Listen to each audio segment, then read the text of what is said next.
Hello guys, ഇതാ നമ്മൾ ചെയ്യാൻ പോകുന്നത് ഇപ്പോൾ ട്രെൻഡിങ് ആയി നിൽക്കുന്ന ബോംബ് സോഡ. അപ്പോൾ അതിൻ്റെ മസാലകളാണ് നമ്മൾ ഉണ്ടാക്കി വെച്ചത്. ഇനി എന്താ ബഗാലിൽ കിട്ടുന്ന ഇവിടെ സൂപ്പർ മാർക്കറ്റിലൊക്കെ കിട്ടും. 3 റിയാൽ കൊടുത്തിട്ടുണ്ടെങ്കിൽ നല്ല അടിപൊളി സോഡ. നമ്മൾ സോഡ ഒന്ന് വെച്ച് എത്രത്തോളം വിജയിക്കുന്നുണ്ടോയെന്നും അറിയില്ല. ഏതായാലും നമ്മളൊരു പരീക്ഷണം.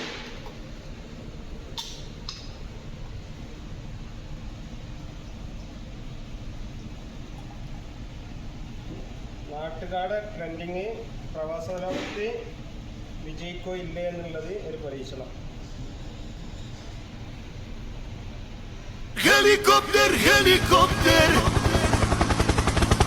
parakofer bak. Oh my God! Wow! Set സാധനം.